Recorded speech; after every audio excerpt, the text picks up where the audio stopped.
What's up, everybody? Welcome back to OTC Live. Your host, Bill, here. As you can see by over there, Chris is late again. Seems to be the MO. I'm not waiting today. Got to get the show started. Got a lot of stuff to talk about. Very excited about it. Hopefully everything is working properly. I know I always check, and it usually is. Yeah, we're looking good there.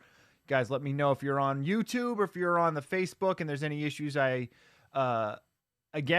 troubleshot everything before I started. Hopefully it works out. We'll see, though. I mean, who knows from time to time, right? Anyway, welcome back to OTC Live. I'm your host, Bill. Chris will be here, I'm assuming, at some point.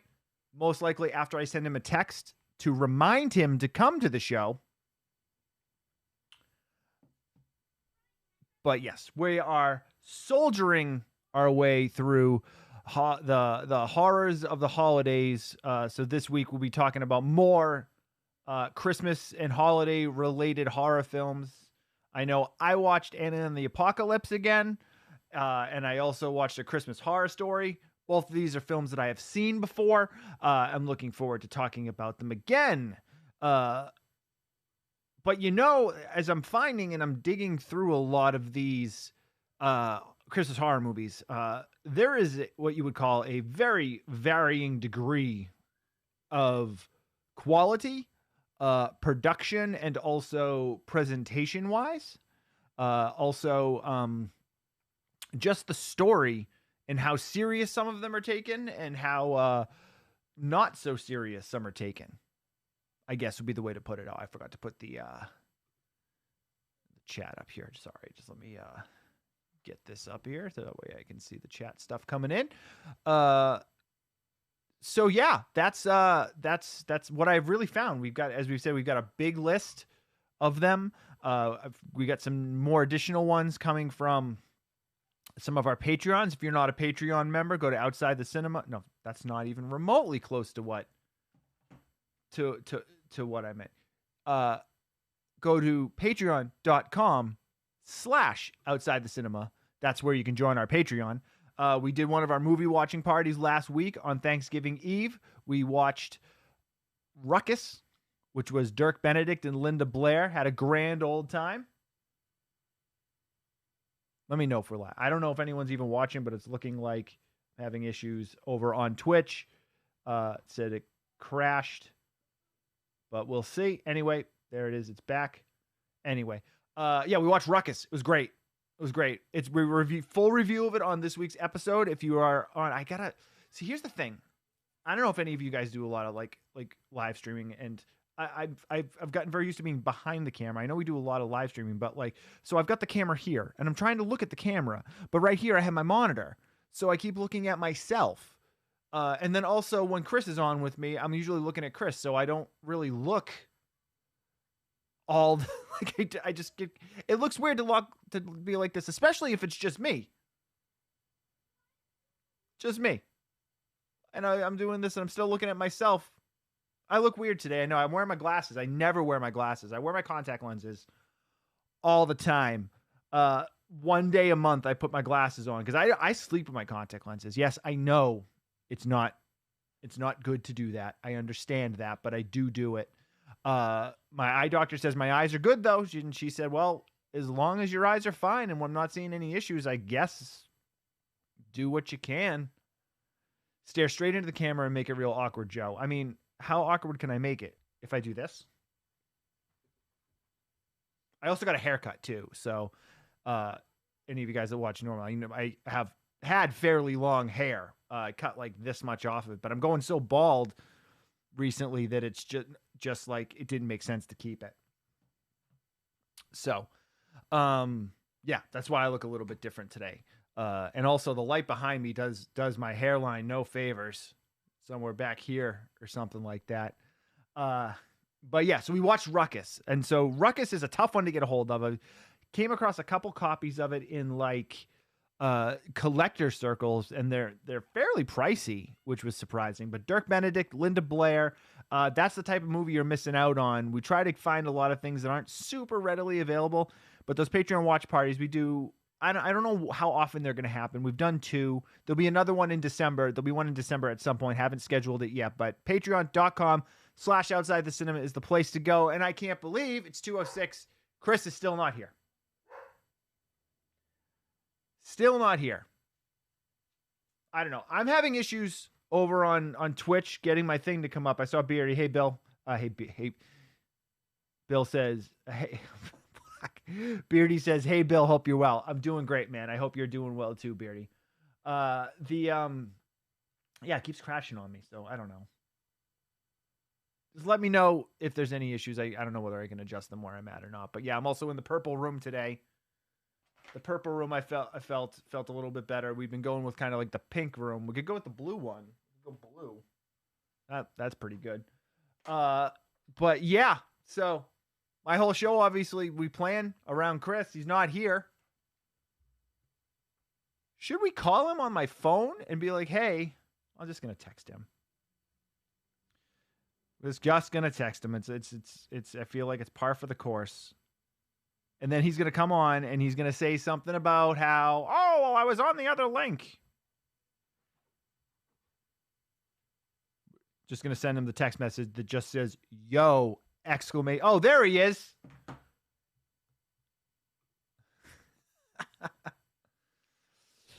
There he is. He clicked on as soon as I sent the text message. That's how it always works. The text message goes and then he clicks on, and then I look like the asshole for rushing him.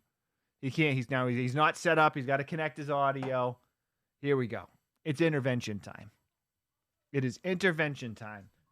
Been there, done that. We're going to do it again. We're going to intervene with Chris right now. When he clicks on, I think he can hear me. He knows I'm pissed. I'm not really pissed, but I can hear him fussling around. I can hear him shuffling billiard balls in his pocket. There he is. Oh, there he is. Thanks for showing up, Christopher. Why am I late? Yes. I was on the phone getting hired by a company to do a job for good. God damn it. Why do you always have the best excuses? Because they're not excuses. Damn it. I thought I had you for good this time. Fuck. No. Well, I guess congratulations are in order then. Thank you. Hang on. Where's the No. There it is. So congratulations, Chris. Congratulations. Thank you. Joe on Facebook's like, he's such an old school listener. He goes, hey, he's pulling a Ryan. Oh, no. I write on paper. Yes. Also, you watch the films. Yeah, there is that like, see? Oh, notebook. Yeah, I don't even do notes anymore, but I have such good one-liners that it doesn't make a difference. Yeah, but congratulations, my friend. I know you've been hoping to get that job, so that's amazing. Yeah, it's very much a relief. But due to the way things happen and like how long stuff takes in the holidays and everybody being remote, I'll start. My orientation will be on January 4th. Oh, okay, so you got some time then. Which is good because then I don't have to worry about, well, what am I going to be working at Christmas and how am I going to juggle that? Which also makes your taxes for this year a lot more simple. You're not going to work a job for 2 weeks and have to log a W-2. Yeah. Well, actually, the museum shut down my department on July 6th. So yeah, but that's 1 week. Yeah, but you would still have to do a W-2 because you worked in 2020 on that. Yeah. So. Yeah. But what I'm saying is you wouldn't have to do a second one just for like 2 weeks of work or whatever. Yeah. But yeah. So I've been feeling a little better. So I fired up the 3D printer and I've been printing some stuff. I made this, which is an Imperial Officer blaster. It looks like a large piece of maroon gum. It looks looks like Bubblicious. It looks a lot like this guy. Right? If he had a gun, it would look like this. It would. Where's the camera? So obviously this is before painting and prep and all that. So I made myself one of these for my IG-11. Okay. And I made one of these that this part here, this handle just came off the printer this morning. Very cool. Which will then glue to this part, which then becomes blaster that Oh, was people in, can't see you. I forgot to turn your video on because you weren't here. Hang on. So this handle, I'll hold it up. Anyway, I'm just telling you. Keep telling the story. They can hear you. They just can't see you yet. And this piece, I glue these together. I prime them and all that, and it becomes the blaster that Fett had in his side holster. And I've been making a couple other things. I have this wall panel here, right? But It's got a whole bunch of parts like this. Guys, I'm working on getting Chris on there. I'm just trying to trim the thing. So this is more of a wall decoration that if I can get lights into it, it'd be great there. I made an R2 interface when he does the whole what's that called? Where he stops trash compactor kind of thing. Mm-hmm. And then 2 blast door control panels like the one Luke shoots in A New Hope, because I've always wanted wall decoration stuff like that. So I'm experimenting with different plastics, and my next build, which I'm going to start when the show's over today, is kind of ambitious, less ambitious than making a full assassin nurse nanny droid. But I'm going to do one of the rifles from District 9. Ah, very cool. Because I love those rifles. And it's what do we got? I have 11 different files to print, and file 11 needs to be printed 6 times. Right. Because it's all those little tubes, the little bottles that go along. There's like 24 bottles that go along the barrel of the gun. Right. So it's going to take probably a week and a half to print the whole thing. Damn, that's a long time. But I have a lot of ABS, which I don't normally use because you got to have an enclosure for it. It's going to be a constant temperature. It's very fickle when you print with it. But I'm like, I don't want any more ABS. I want to get rid of it. So let's do that. Okay. Better than a lot of IBS, I suppose. Well, that comes from worrying if the print is going to work. Because there's nothing like getting through, 22 of 26 hours, and then it splits apart because, a tiny temperature variance. Whatever. Yeah, no, hey, not whatever. You're not wrong. So I'll try it. You're not see wrong. What happens. Yeah, and that's why I only split it into, I did it in 2 pieces per, because if I have to reprint it, then it's just a one lost day instead of, 14 days. Yeah. That's why, I have a printer where I could print a full-size R2 or R5 dome, but I haven't done that yet because I'm too nervous about, 3.5 days later, and it gets to the top and it misses a few layers. That's ridiculous to me. I would go insane. I would go insane. But people do print full R2s off of their 3D printers. Oh, I'm sure they do. I'm sure they do. I'm not saying I'm going to have one in a few years, but I'm going to have at least one in a few years. And it'll probably be saying R5. you're going to print all of Star Wars by the end of COVID. Yeah, I have a Zuckuss and a Forlom head, and I can get a Bosk one.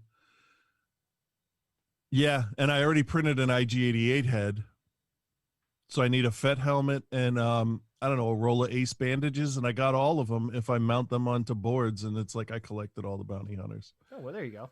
So, man, I don't know if Twitch is the issue, but I can't get Twitch to work for me over here for anything. Like, it opens every time. Yeah. So if anyone else is watching on Twitch, let me know if it's I know Nelson's watching there, and Beardy was watching there, but I don't. It's the weirdest thing. I can't get it to load over here, which I hope it's gonna catalog the audio and stuff, so I can, because that's where I usually pull the audio from. Right. So I don't know what's up with that. He says the cam is weird, so I'm thinking maybe it's an issue with Twitch then.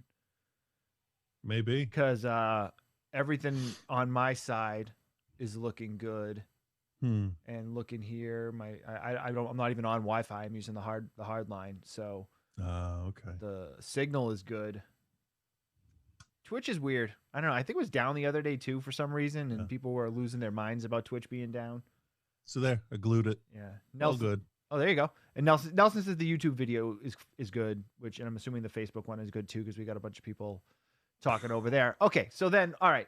So meandering our way through, before you arrived, I told everyone how I'm wearing my glasses, which I don't normally do. And I also got a haircut, which I also like. I get haircuts fairly normally, but I cut like all my hair off. So like, it's weird because like I don't have a lot of hair anymore, but like the hair that I had gotten very long.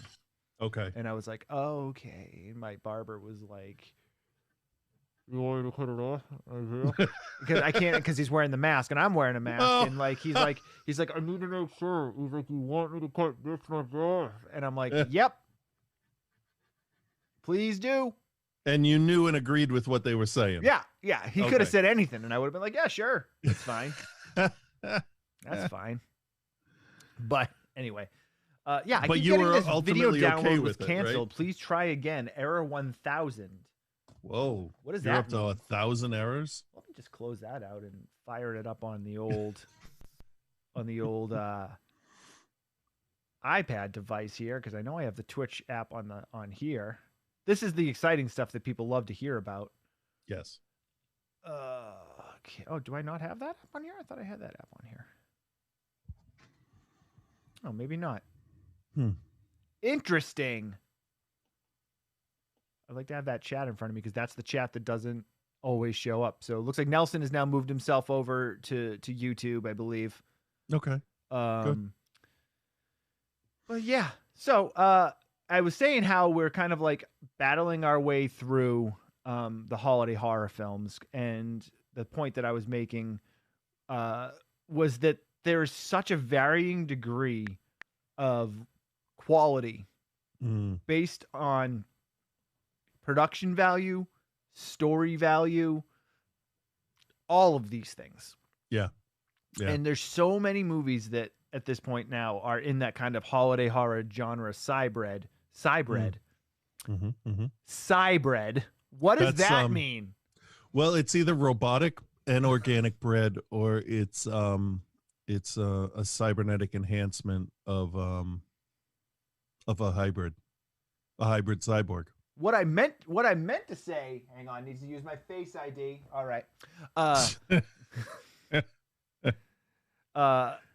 now it's sending me a code. Come on. Jesus. Chris, tell me your history with holiday horror movies and make conversation for a minute while I fix this. My history of holiday movies. Holiday horror. Is that growing up when I was little, I thought they were cheesy as fuck, so I avoided them.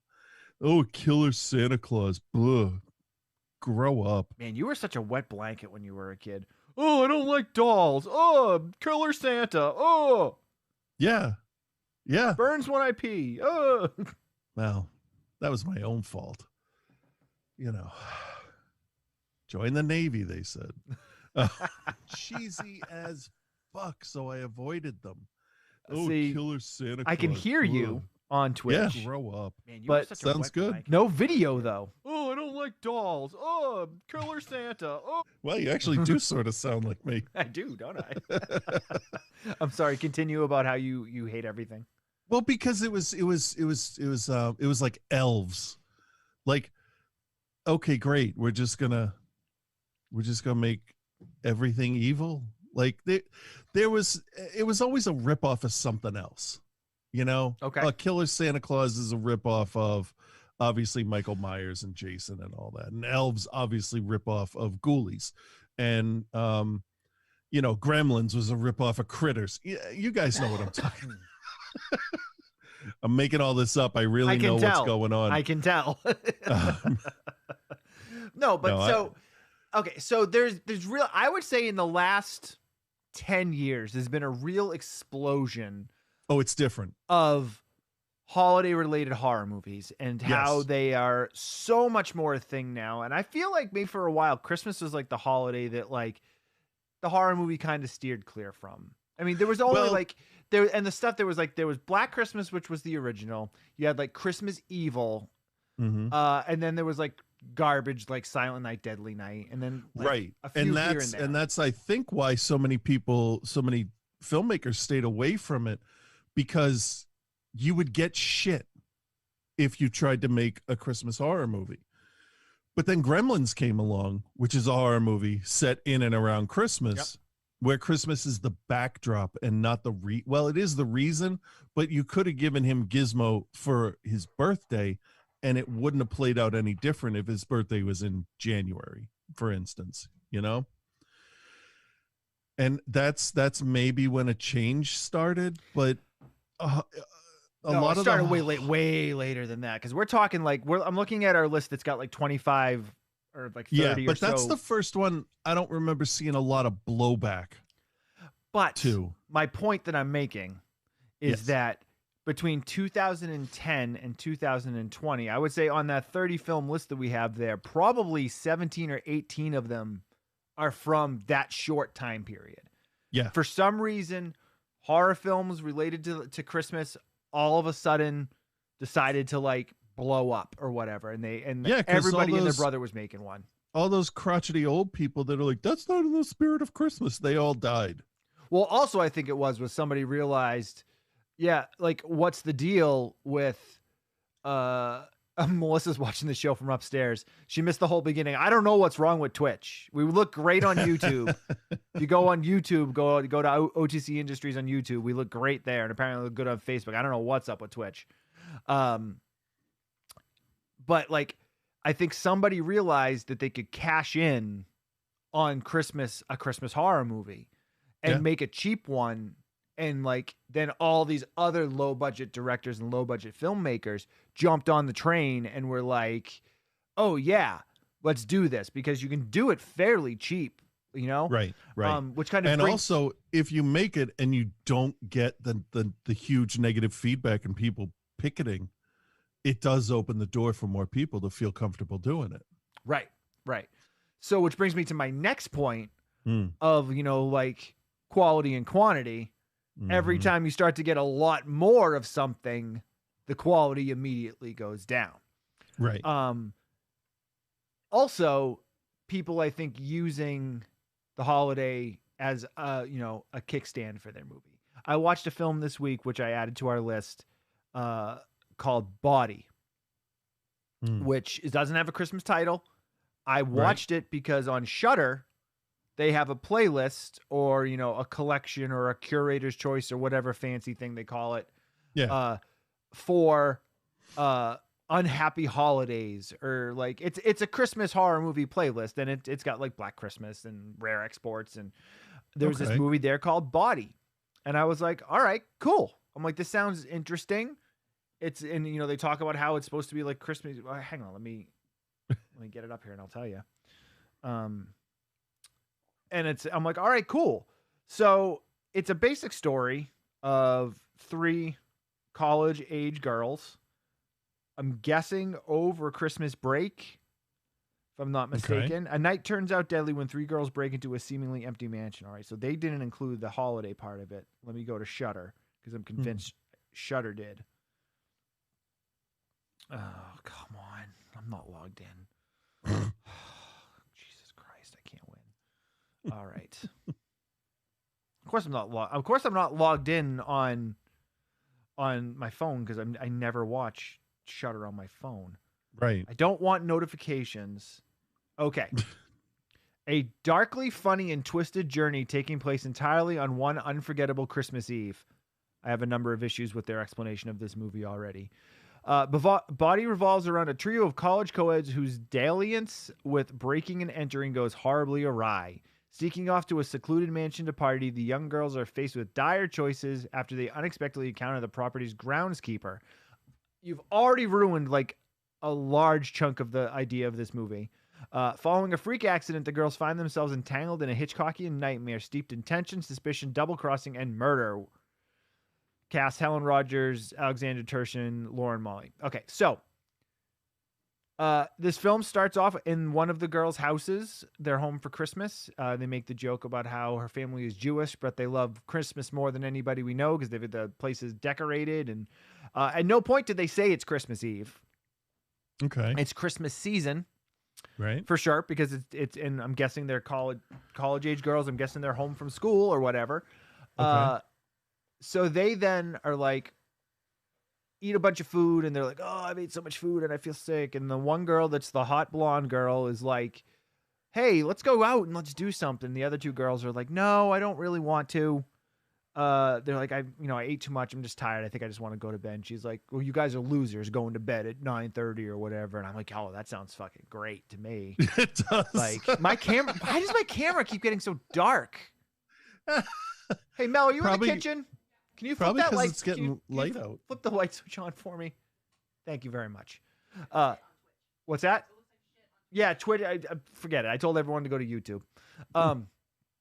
So she's like, whatever, you guys are pussies or whatever, and like, she's like, we're gonna go to this place, and the girls finally give in, and they're like, okay, we'll go to wherever you want to go. And her name is the hip pretty girl's name is Callie. So they get in the car and they go, and they're like, oh, where are we going? And she's like, oh, we're going to my uncle's mansion. He's really fucking rich. He's got all this money, and they're away for the holidays, so let's hang out at his mansion. Why weren't they there in the first place? Because story. So they go to the mansion. Now let me add this part here for you. Shudder includes this on their Christmas holiday horror movie playlist. From this point on in the movie, there's nothing that relates to Christmas in any way, shape, or form. No more mention of the holiday, no decorations in the mansion, no nothing. It has no holiday hook whatsoever. Okay. And that's the shit that drives me nuts, because it didn't have to be a Christmas movie. What was the one we watched a few weeks ago where we're like, this could have taken place at any time during the year? The Black Christmas remake, which if you guys haven't heard the regular show for this week, if you're not on the Patreon when it comes out tomorrow, Reverend Scott watched the Black Christmas 2019 and leaves one of the best reviews I've ever heard him do. Killer stuff. That is true. So like, you use the holiday as the hook to get it put on different playlists that it might not get picked up on otherwise, or like, get it included in holiday recommendation. You know what I mean? Like, it doesn't need the holiday, because nothing in the movie, not that you need the holiday to carry the movie.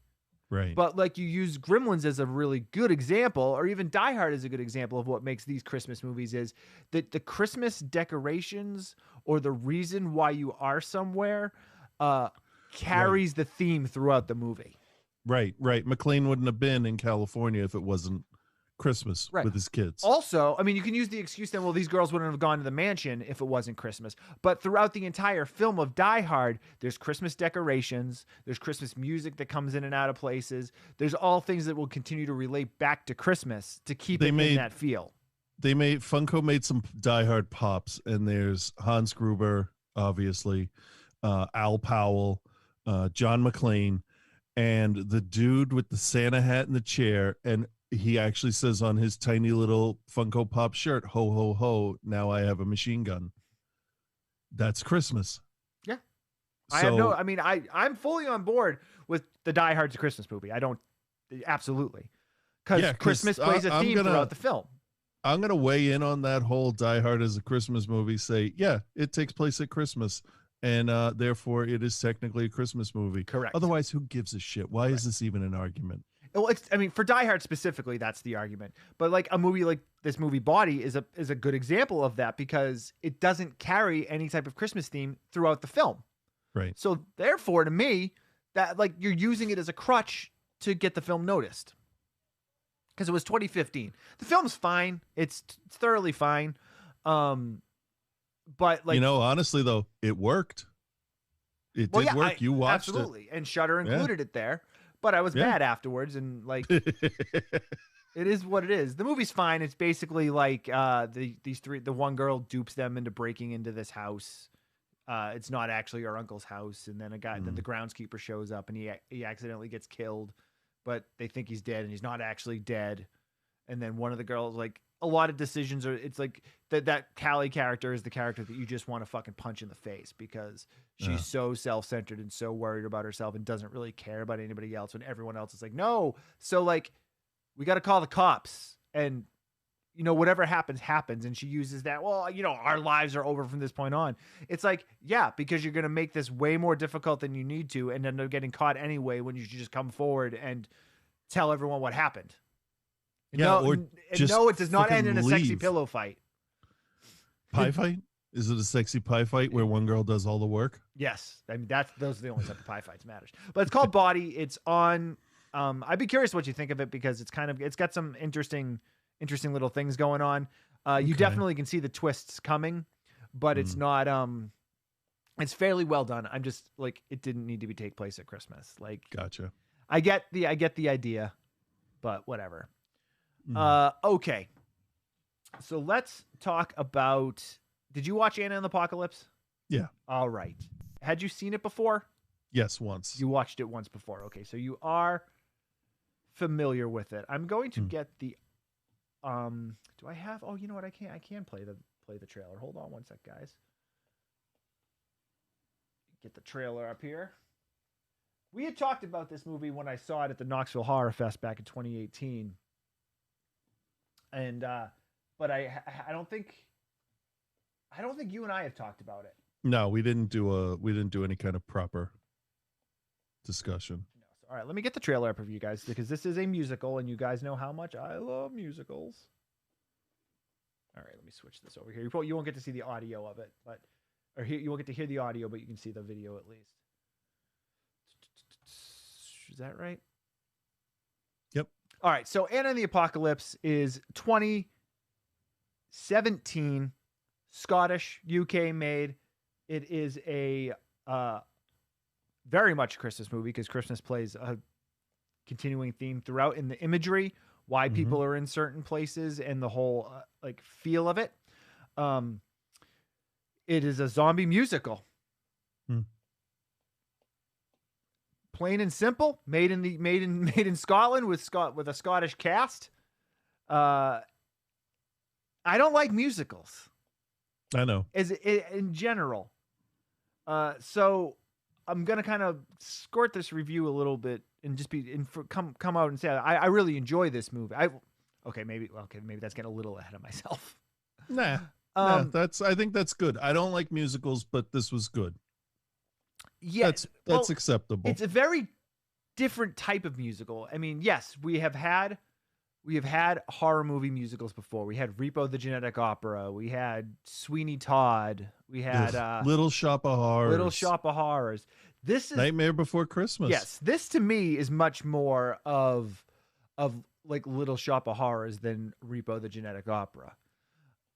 Yeah, but it's also different because they're not singing the plot, they're singing their emotions. Correct. Which is different. Right. Than most why don't you musicals. give everyone a synopsis? So basically, we have Anna and her best friend and their two friends.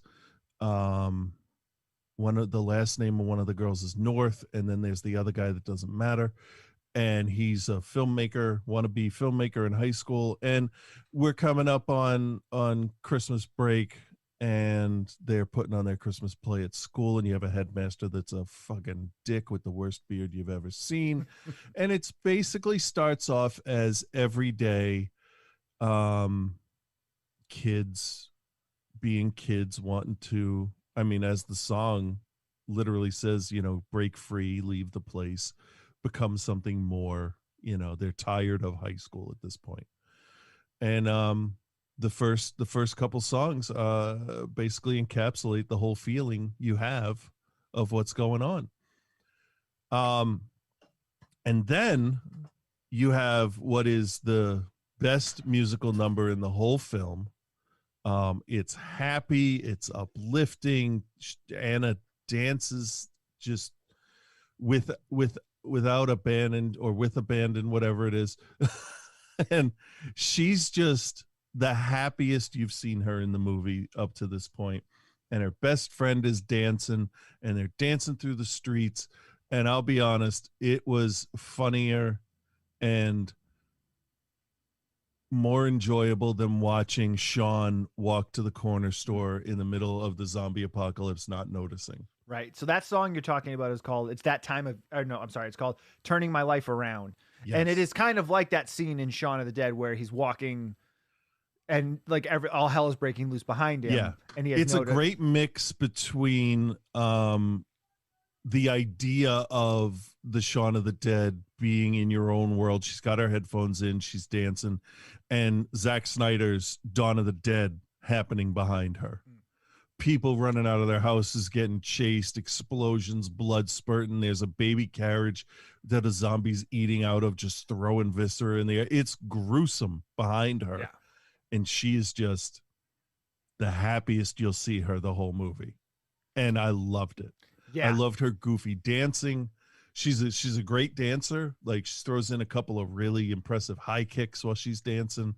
And just the whole symbolism of the whole thing, where the suburb that they're in and they start singing and dancing is just a wreck of just human viscera everywhere. And this was filmed in Glasgow, so like everything you see is like Scottish like suburbs. Yeah. But as they dance closer to each other into the cemetery, it's quieter, it's safer, where all the dead bodies actually are. And then that's when, the two of them meet up. It's all very subtle and very funny when you think about it. And then there's the snowman that trips and falls, and that really kicks the movie into the second genre. Yeah, because it starts off very like matter of fact, day in the life. It's totally she John wants to Hughes. travel. Her dad doesn't want her to travel. She's got the best friend that's a boy that's been in love with her for years and doesn't know how to tell her. And then there's only like that's really brilliant in the way the first half of this movie works, because they only give you these slight little tinges of if you didn't know what was going to happen. Mm-hmm. And there's no way to not. I mean, if you like, the only way to not know what's going to happen is to literally not know anything about this movie, because that's when I watch with the girls, probably in a week, because I don't want to watch it again right away. I'll be curious to hear. Yeah, I'll be curious. I'm going to skip over the title scene, the title of the movie. Yep. And just have them go in cold. So when you have the first indication where Anna turns off the radio, where he's saying bodies have begun to and click, it changes the channel. Well, that's the brilliance of it, is that they give you the out of not knowing the same way the characters do, because they're sitting there and they're listening to Christmas carols, and there's like a breaking news. It's like beep, beep, beep, beep, beep, beep, beep, breaking news coming through. The worldwide pandemic has now been changed to an airborne pathogen causing bodies to and she changes the channel right when he says it to another Christmas carol, going back into that again, Christmas like Christmas feel, Christmas theme, like sticking with it. Yeah, it really does. So then you get couple random people that like maybe they're zombies, maybe they're not. They don't really, and it doesn't really do a whole lot. And the thing that's the most interesting is that it goes to the next day. So the two of them, well, this is before the part you were talking about with the dancing into the graveyard with that scene. The two of them, her and her friend John, wake up that next morning and all hell is broken loose overnight. And they don't know about it, because they were asleep at their homes. And that's when that song number starts up. And that's when, as all hell breaks loose for them. Right. I would say the first 45 minutes of this movie is near, like, I don't want to say perfection, but like is as excellent a front 45 minutes of a horror movie that I've seen, that I've watched in a long time. The setup is brilliant. Here's the thing too. I hate musicals. Songs in this are good. They are. They're especially in the front. Everything in the front half of this movie is absolutely killer. The breakaway song that she sings, and then the Hollywood ending thing where they all sing and like everyone's got their own take on what's going on. They're like High School Musical. They're like catchy pop songs. Yeah. My biggest issue with musicals is the whole rigmarole and Broadway show type feel of a lot of those. And Repo the Genetic Opera is a perfect example of that. Whereas like Not actually, it's even better. What's the other one? Not Repo, the other musical. Shit, what the hell is it called? You say that like there's only 6 of them. Dance? No, Chicago? not Dance Macabre. It's another like Moulin Rouge? no, it's another musical horror film. Oh, I don't know. I'm not up to date on. I'm gonna look it up. Horror. You keep talking about this. I'm gonna look it up. So, in that first song, that breakaway song, you're introduced to your main characters, who is Anna, John. Was it Jake? No, Chris. Chris and Steph. And Steph is played by Sarah Swire, and Anna is Ella Hunt. And those are basically, for me, those are the 2 main characters. Those are the 2 that I care about the most. And Steph is introduced with wanting to run a story about the homeless problem in the school newspaper, and the headmaster, douchebag dickhead, is basically like, no, because we don't want to go against the town, because that's where we get our funding and we need new computers. The Devil's Carnival. That Darren Lynn Bousman was the one I was thinking of. Continue. No, I didn't remember that. And she's like, no, I'm gonna publish this story anyway. And he's like, no, you're not. No, go do something about like something innocuous like squirrels or something. That's not what he says, but basically he's like, you're not doing this story. And the emotion that the actress pulls through as Steph was for a horror comedy musical was absolutely surprising to me. And they set it up so well, because she's when she's on her phone with her girlfriend, because she's like teenager, lesbian, coming of age, like, she's got the short hair, she's very, she's dressed butchly, and she looks like, and I'm not making fun of anybody in any way at all, but she looks like if a girl did Draco Malfoy. Okay, yeah, that's a good way to look at it. But she's that coming of age character who's trying to fit in her own skin. She's on the phone with her girlfriend, and she's like, listen, my parents are in Mexico. I would love if we could spend Christmas together. And the girlfriend's just not interested. So, right, but you don't even know it's her girlfriend at that point. You just know she says, I thought we'd spend the holiday together. Right. And it's much later where she's like, I can't get my girlfriend on the phone. And that's it. There's no other talk about her preference and orientation. And which is great, because it's great, but they it doesn't matter. Use it though to show that she's one of the more unpopular kids, because the group of popular kids are make fun of her multiple times through it. Yeah, but mostly because of the way she looks, which I thought was interesting, not because of who she is. Right. Which is different. That's a different kind of bullying. Yeah, for sure. So we have Anna and John, who've gone home from the bowling alley and had a good night's sleep. But then Chris and Steph are chased to the bowling alley by the zombies. Well, everybody's had. Yeah, they're already there. Yeah, everybody's had a different kind of night. But I mean, that first like 45 minutes plays out so quickly. Like it all goes so quickly. So then Anna and John meet up with them. They're all in the bowling alley. We get some decapitations and stuff in the bowling alley, which is great. And the 4 of them are kind of just waiting it out, trying to figure out what they're going to do, where they're going to go, how it's going to happen. And then the internet goes down and all the cell service goes down, and there's no way to communicate with the outside world. And they come to a realization that we're on our own. There's nobody coming to help. We're not going to, Right. Well, they had heard the army was coming. And when they wake up in the morning, which I thought was a brilliant thing, they slept inside the ball pit covered up so they wouldn't be seen, because these zombies apparently attack on sight, not necessarily sound, because or smell. There are a couple scenes where they're talking right next to them, but that's okay. Not important. And they meet up at that point, and what the brilliant part of this whole thing is, you have Lisa, who is Chris's girlfriend, and she's at the school, and all the parents show up at the school for the Christmas pageant. And that's when you get the I like fish mother flippers song. And and Lisa sings what is essentially a typical Christmas song, because Yep. it's stuffed to the gills, fish joke, with double entendre. Um, because as Annie Edison showed us on Community, um, Christmas songs basically do end up with the girl going boop boop a doopy doop sex, and that's what this Christmas song was about. You know, They didn't do the boop boopy doop. no, but she did say empty your sack. Yep.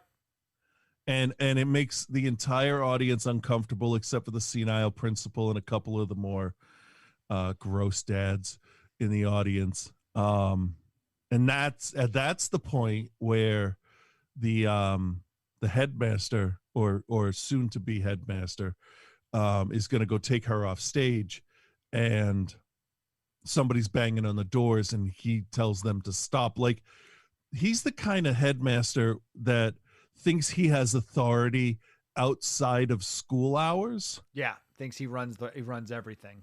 Yeah, and he doesn't at all, but No. he acts like it, and he causes major problems because he basically lets the zombies into the school. You don't see it, but he does. That comes into play afterwards. So we didn't mention the jock. That's there's this. So when the four of them leave the bowling alley, there's this hilarious scene where they're using the inflatable pool that all the balls were in, flipped upside down, like on top of them. Yeah. I guess so that they're not seen. Yeah. And it seems to work, apparently. Yeah. These are not smart zombies. No, they're not. And then the jock and his boys show up, and they're all about killing the zombies. Yeah. And they sing this total, like, overly masculine song about going to war and doing this and doing that, and it just comes off so. I mean, it's supposed to come off. You know, we talked a lot when we talked about Black Christmas last week, toxic masculinity, that's exactly what this is too. And then we also find out there's a little bit of history between Anna and Nick. Some history between the two of them. Yeah, that just kind of fills out the reason why they're so hostile towards each other. Yep. But it's not a big thing. You know what I mean? Like, it's not the type of thing where it's like a major plot point. It's just enough. No, it's teenage drama. Right. Really. And that's it. So, not to go through it completely point by point, but so then they gather up and they're trying to get to the school. She's trying to find her dad because she'd had a fight with her dad. She wasn't trying to get to her dad because she had a fight, but like the overarching thing is the last time she talked to him, they were in a fight, and she was kind of mean to him. She wasn't crazily like insane mean or anything like that, but they had a fight, and she was trying to get to him, and you could tell that it was something that was kind of bothering her. It's enough that under the conditions of, hey, we're all gonna die, she's like, yeah, no, he's not gonna die thinking I'm mad at him. Right, exactly, yeah. And what this film does in a brilliant move, a little over halfway into it, is kill off your other main character. Not to spoil anything for anyone, it's a zombie movie, and any good zombie movie worth its weight, some of your main characters are going to get killed. Yeah, they have to. And this one gets killed earlier than expected because it works so well because you're not necessarily expecting it. And it's a pretty emotional moment. Like, I don't get emotional, especially at musicals, because it's just you're always so cheesy and like the like show too, like it's always just so dumb, but they work it so well in this. And that character, does the noble thing, sacrifices himself to help the other character. And it works out really, really well. Yeah. And it does come out of nowhere, which, reinforces the whole, hey, you can't be cavalier and stupid about this and celebrate small victories. Yeah, you're never safe. Right. But I will say that from that moment on, the film I shouldn't say slows down, but the quality and the engagement that I have falls off pretty steeply from that But there's point on. not much left after that. It's like a half hour. There's the whole school thing, which is the big battle in the school, which is the Oh, I thought that came before. no. Okay. No, that was when All they were right. going through the Christmas tree, the indoor Christmas tree lot. Right. You got actually probably Okay. closer to 40 minutes left at that point. Yeah. Okay. Because you want to see the headmaster get what's coming. Yeah, to because him. the headmaster does some like he just comes off as an a-hole at first, and you're just like, oh, Yeah. I actually, the first time I watched this, I remember, and the first time I watched it in probably the best place that I could. I was at the Knoxville Horror Film Festival, and it was in a theater full of probably 500 people. Mm. And it hit every spot with that group because it's because the special effects are excellent. Yeah. The songs are catchy. Like, it hits with a group that, a live group, far better than when I watched it on my own. Just like I think when you watch it with the girls, it'll probably hit better watching it with them. You know what I mean? Yeah. I mean, I did really enjoy it. I think I enjoyed it more the second time. Right. Okay. That's fair. The second time I watched it by myself on the Okay. couch. So, but it loses a lot of steam for me from that point on. But the headmaster, he seems like that character from the beginning that's going to be the weasel, like at the end, that's like needs everyone to help him. But he actually goes the opposite direction and goes fucking mad scientist. Yeah, I would say full on Giuliani. He goes full on. He goes deep Giuliani. He literally goes insane. Yeah. Talking about eugenics and another extinction event, and mankind is doomed. Like, he's all over the place. So he is full on bad guy. Like, he orchestrated this whole thing, kind of bad guy, but he didn't, obviously. Right. Yeah, he's something else. Yeah. So, I mean, it closes out, it's the end of the world, end of the whatever, and, it kind of closes itself out. But, this is a Christmas movie through and through. It's a horror movie through and through. Mm-hmm. High production quality, great effects. Well, actually, this is like a real review, so we can really do the, the grading process. Chris, do you recommend it? What is your grade for Anna and the Apocalypse? Yes, I will recommend this. It's good for tweens and up, I believe. There's a little bit of harsh language, but that's nothing they haven't heard before, unless you're Mormon, I guess. I don't know. And I'm gonna give this an A-. A-. All right. I liked it. I liked the inclusion of the excluded type of characters.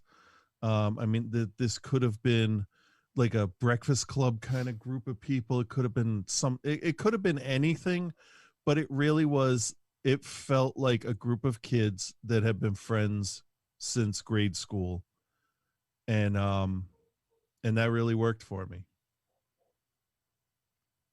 Okay. And that one musical number just seals it so well.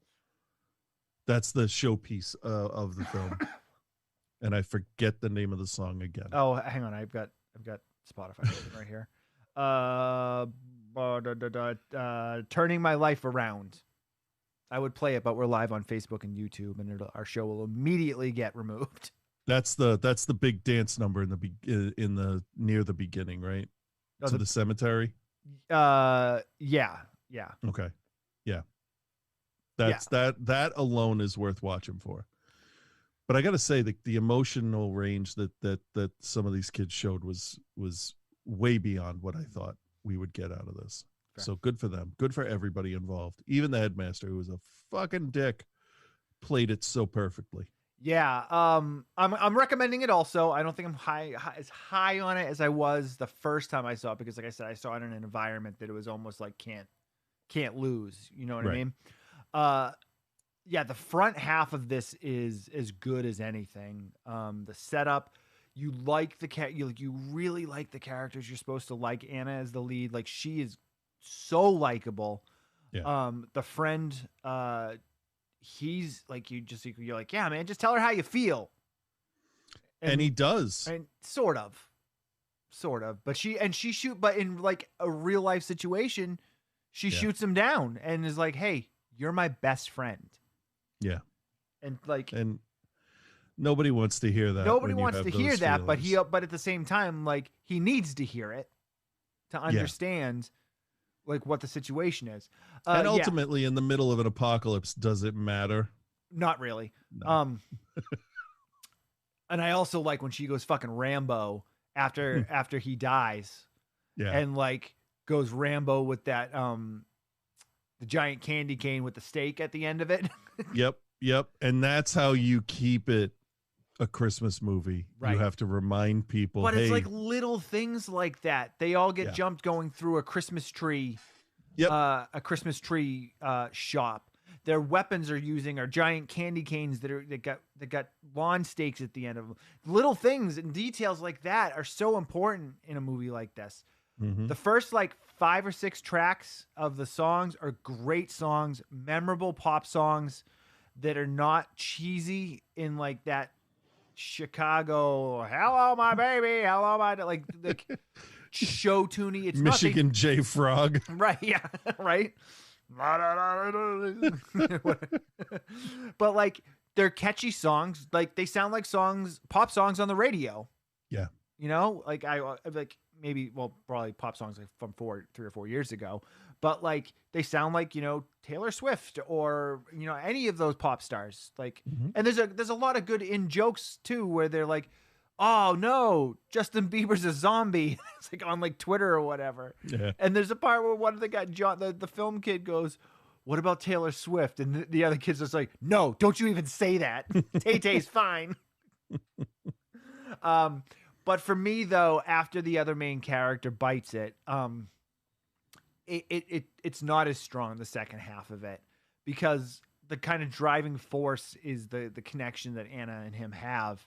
And when you take that out, they try to create that connection with the yhat kid, and he's fine and he does a good job in it, and you get the like understanding as to why he's kind of an asshole, and like you know, it works, and he does a great job in it too. It's just it doesn't pull me as much.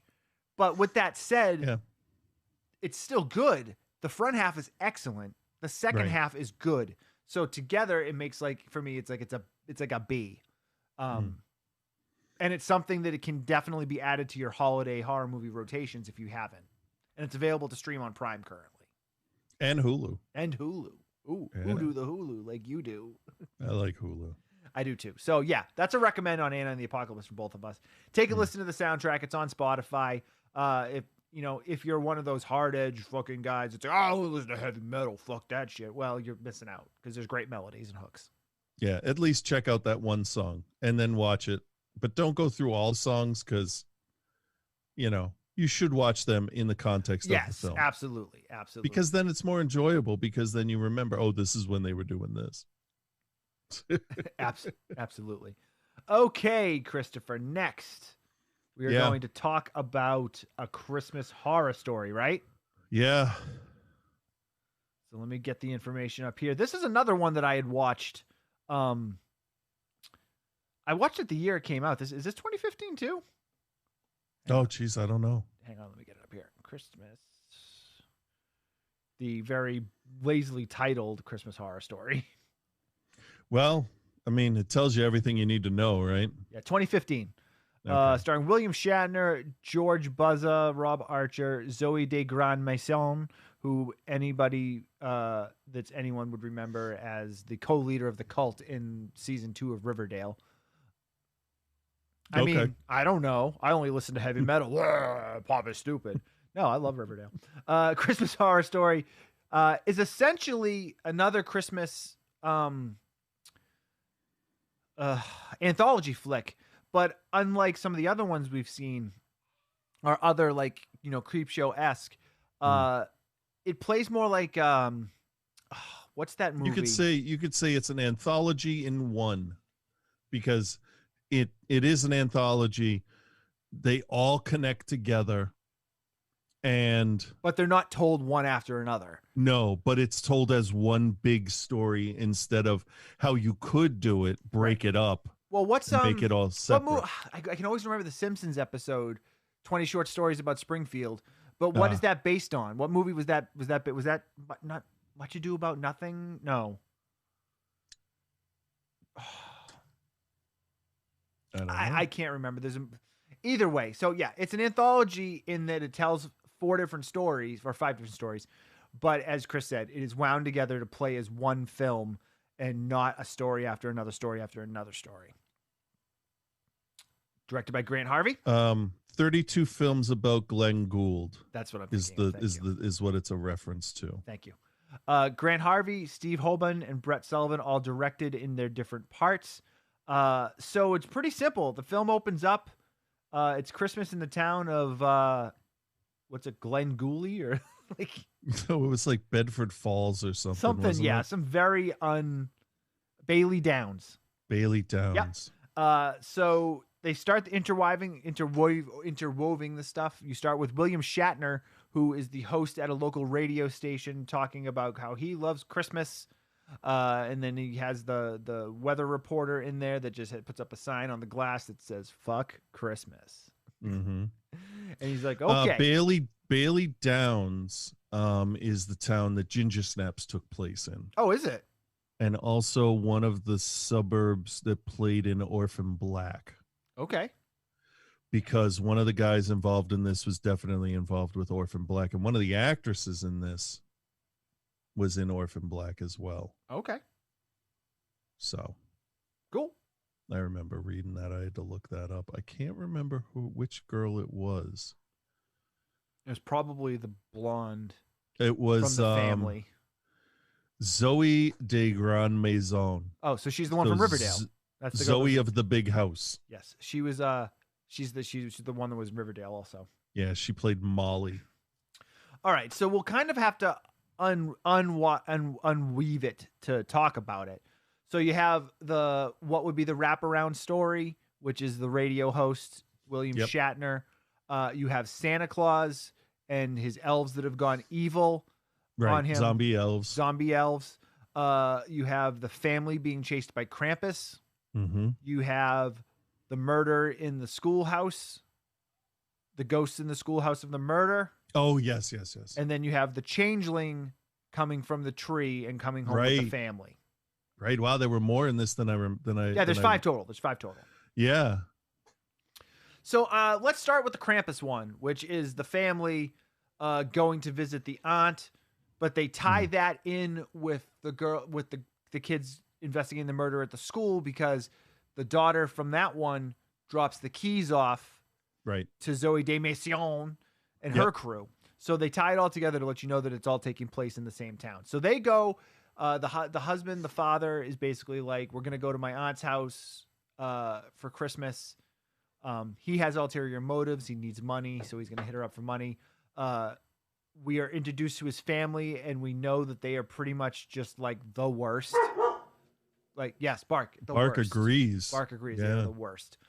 So the wife is materialistic and cuts down the husband. The daughter stole the keys to get into the thing, so you know that she has a thing for stealing. Yep. And then the son is like sociopath in training. Yeah, but he comes off as just a dick. Until you find out. First. Yeah. So they go to the aunt's house, and she's got all this, like, she's got like a Krampus thing on display and some other stuff. Yep. And the kid's playing with it, and she's like, "Don't touch that." Only she says it a lot more angrily. Yes, she says it in a German immigrant accent. Yes, she screams at him, "Don't touch that."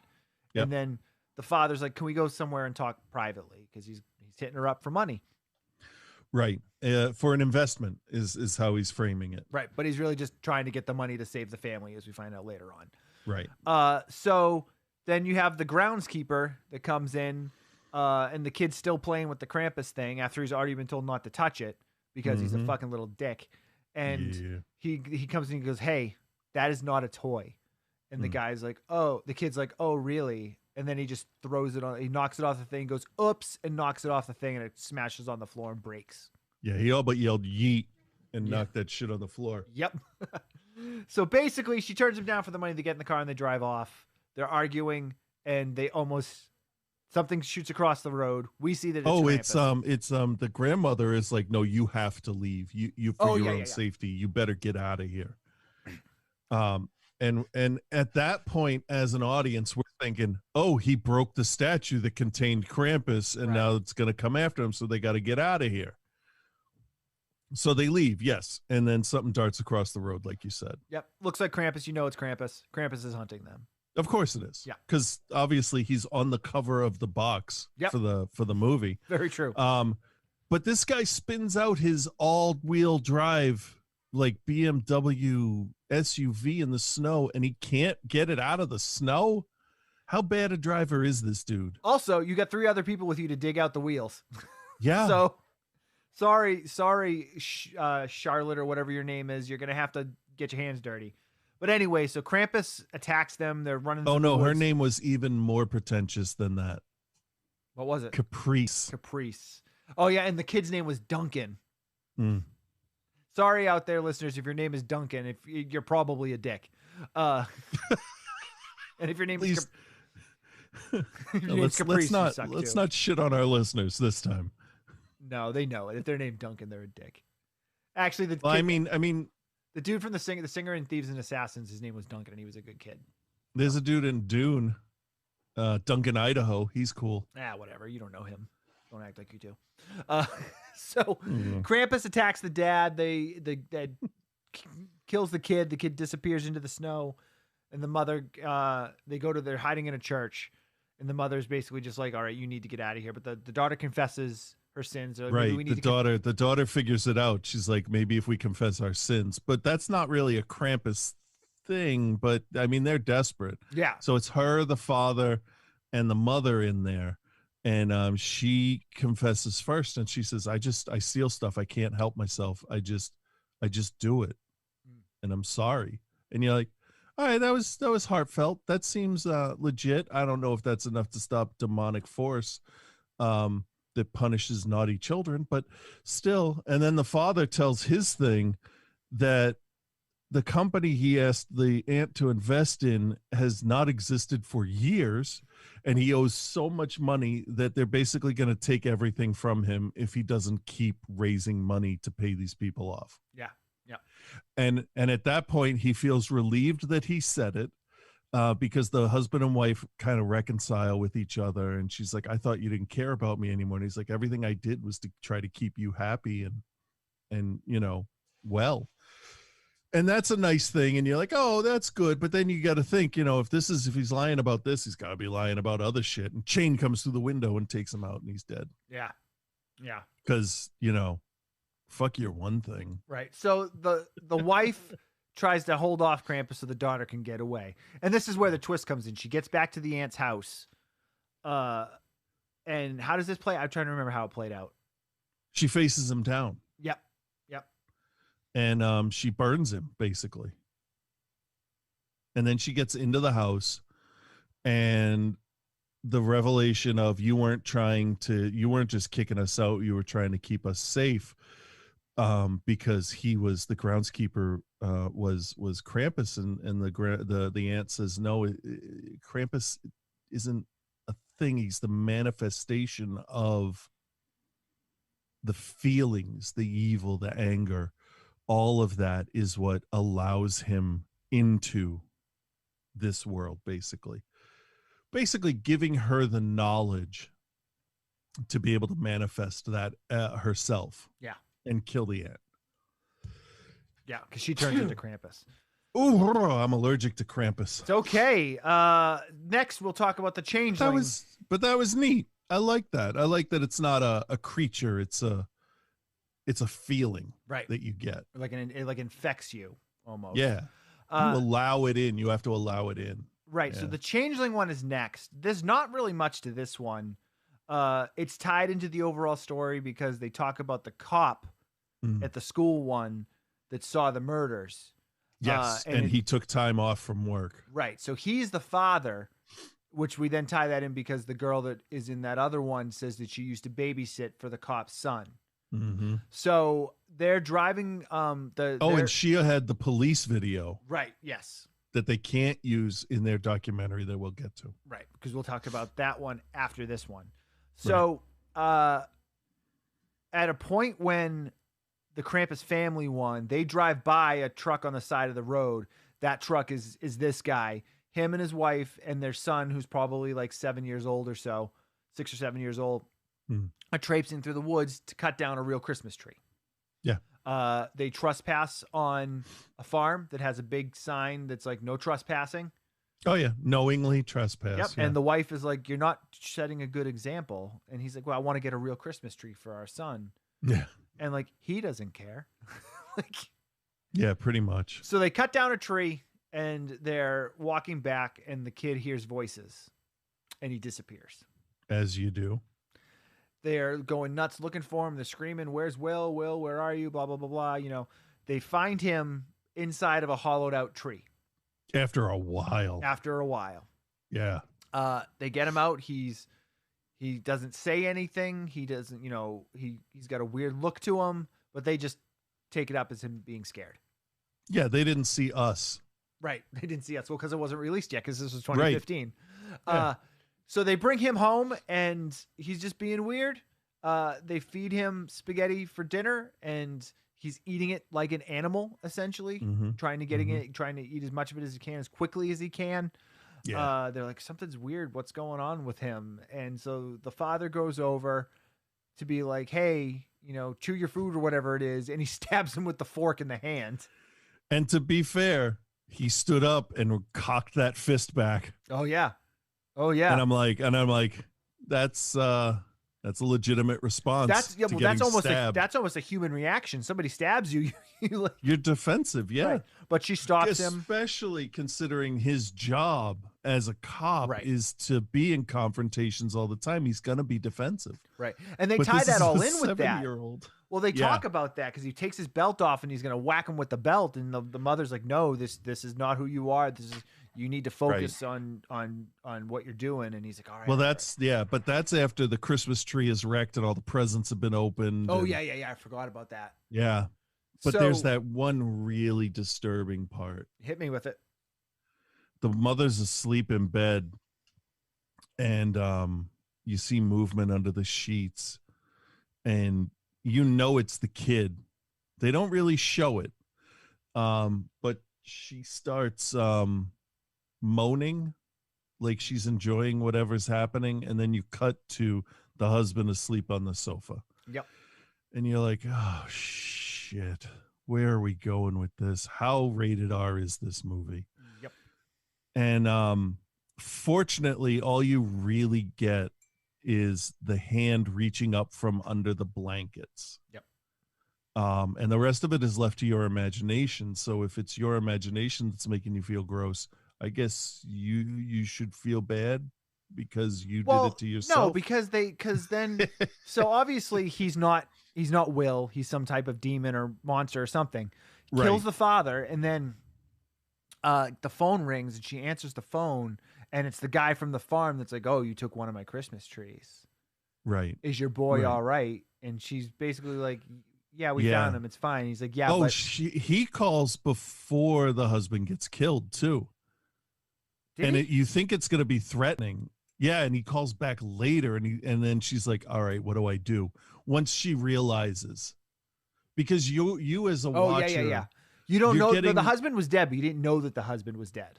Yeah. You're getting glimpses here and there of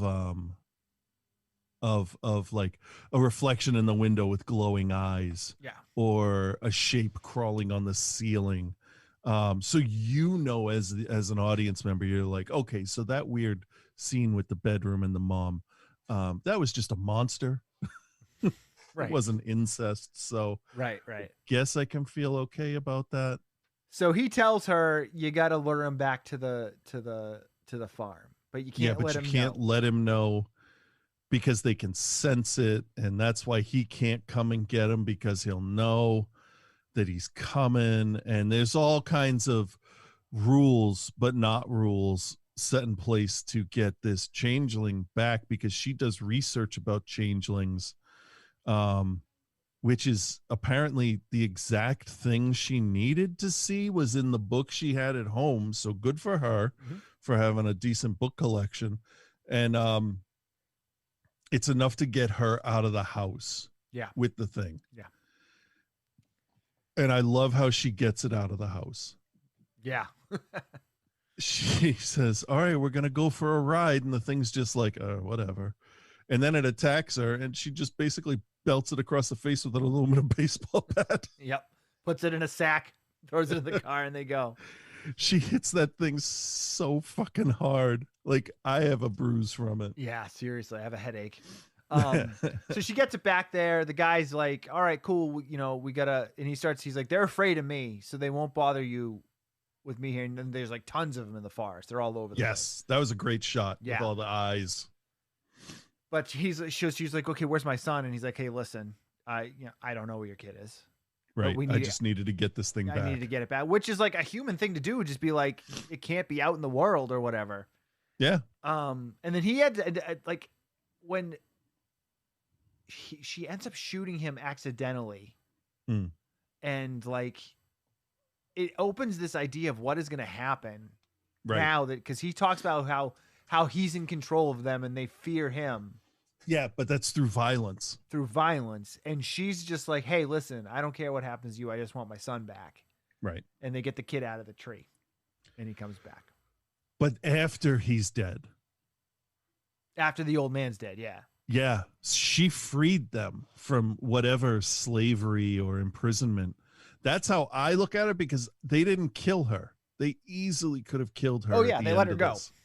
They definitely let her go. And one of them got close enough where you think it's almost like, I saw it almost as like a thank you. Here's your kid. Now don't fucking come back. That's how I felt that too. So it was sort of a sad ending, but sort of a good ending, because the husband's dead. She's mentally scarred, but she got her son back. Yeah. Next, film shoot in the school. Chris, tell me about this one. This is a bunch of kids that go to a school where something happened, and they want to know what happened, and it happened over Christmas break, so they're going to film during Christmas break. And basically what happened was some murders and graffiti written in blood in the basement of the school that has since been closed off. And that's what they need the keys for. And then they go exploring and filming. And that was pretty boring for most of it, because it felt like watching the gallows again, because it's just a bunch of dumb people walking around dark corridors, and you're like, when is this going to get interesting? But unlike the gallows, it did get interesting. Yep, for sure. We find out more about what went on, what happened. It was a place where pregnant women who couldn't be seen in society at that time would be sent. They wouldn't go, they'd be sent to basically be hidden from view until they gave birth. And then I would assume the children were put up for adoption, so that they don't bring shame on their family, because that's how shit went back in that time. Very true. And written on the wall is what looks like a Bible passage talking about one will be born, kind of thing. I forget exactly what it said. They say which one. It's like Isaiah. Doesn't matter. Yeah. So there's a really underage sex scene in this, but the actress is 20, so it's okay. Yep. Basically the girl that was killed and the boy, she needed to complete a job, which was getting preggers. And that didn't happen. She died while she was pregnant. Is that what it was? So she couldn't deliver the baby? She died trying to abort the baby, I think is what it was. Oh, okay. Which that's the only confusing part to me, because then why would she be so happy to have this completed? I'm not sure. Maybe I mistook I might have too. That's what I thought they said, that they died trying. Maybe she died while they were trying to abort it. is what it was. Oh no, that's what it was. She wanted to have the baby, but the people there didn't. So like the nuns and stuff were making her have an abortion. Okay. And she died in the process because it was like an abortion in like a fucking nunnery or whatever. Yeah. Not the best place. Name your sex tape. Abortion in a nunnery or whatever. Oh, that's a terrible sex tape. Awful. Yeah, so the girl gets possessed by the ghost, and she played that really well. I thought when she snapped out of it. Well, that girl's got a very she's got a very interesting look, and I remember when she was on Riverdale too, and like she played the secret co-leader of a cult, and was able to put that happy feel good I'm just like you, but then also be super creepy when she needed to be super creepy. She's a pretty good little actress. She's been in a number of things. But yeah, this one, I don't know, this story didn't do as much for me as the others. No. Because it was super not even, well, I mean, and it wasn't Christmas related really. It's the only one that didn't feel like it had a Christmas the murder took place. Right. At Christmas, right? Right. So it's just the timing of it. But the other one was they went out to get a Christmas tree, and then the one before it was they were going to visit the aunt for Christmas. I'm gonna research real quick. So, I mean, it kind of ends in a way that you expect it to, in terms of the way it's presented. It's not, nothing special, but it does what it needs to do. It's tied in with the other characters from the other stories pretty good. So now the final one. We'll kind of talk about the wraparound with it too. And actually, you know what? I don't want to get into this one too much because if you haven't seen this, there's a really good twist in this movie that first time I saw it, did not really see coming and thought was I really liked it. So I don't want to ruin that for anyone that hasn't seen it. Does that make sense? Am I wrong in this, Chris? Which one? The whole Santa thing? Yeah. The twist in the Santa thing and how it ties into the radio story. Yeah. Yeah, hold on. I gotta shut my camera for a second. I gotta fix something. I can still talk though. All right. But so Santa Claus is in the Santa Claus workshop, and one of his elves gets a little weird, becomes super anti-Christmas and cannibalistic. Well, the big thing is he doesn't want cookies. Right. Yeah, because it's that's the whole thing is the elves elves always want cookies, and they're there's a point where they actually say it's not food, it's a cookie. I don't want your fucking cookie. It's very elf. Yes. So then all of the elves become infected and essentially are they become like zombies, but fast, short, high-pitched, angry ones. Yeah. So, so he has to fight him off, and his wife gets infected. Martha gets infected, and then he has a one-on-one face-off with Krampus. And I don't want to say anything else about it. Right. But it does connect. It does which connect. I was surprised. Because we're talking about the story with what's his name? William Shatner. And he's the jaded old school radio DJ that's I love Christmas. I don't understand why people don't like Christmas anymore.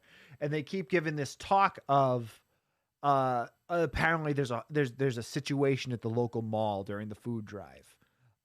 Which one of the kids in the Molly story was supposed to go to and work. Yeah, he's my mom's waiting for me at the food drive. She's gonna kill me because I'm not there. Yeah. And he's we've got the guy from the earlier in the show when they talked about the guy that Storm and Norman, the weather guy that was going to be going down and giving the report from there, who put the "fuck Christmas" sign in the window. They're we're trying to get in touch with Norman. We can't get in touch with Norman. We don't know what's going on. We don't have a lot of information. I always love when they do these radio in studio things where they're always talking to somebody that's not on camera, but you never see them, so there wasn't really somebody there. Right. And I love too at the beginning of it when Shatner's it's Jesus's birthday, blah blah blah, and then he's no, Elizabeth, I will talk about Jesus if I want to. It is his birthday. Yeah. It's like in Pontypool where he's all right, we're gonna go to the man in the chopper, and then after shit starts going bad, they tell him he's just in his Datsun up on the top of the hill looking at the sky. or something like that. Yeah. Because like that's when they get really worried they can't get in touch with him with all this stuff going on.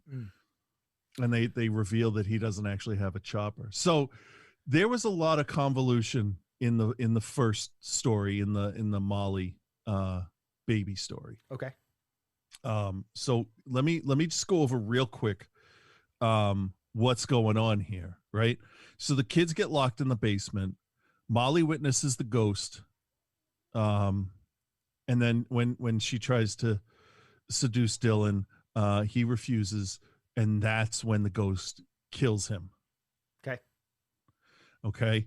And then she successfully seduces Ben, wakes up from that, and is like, "What the fuck did you do to me?" And he's like, "What do you mean? What did I do to you?" Because she literally sat on his lap, unzipped his pants, and then gyrated on him for what I felt was longer than probably was realistically necessary.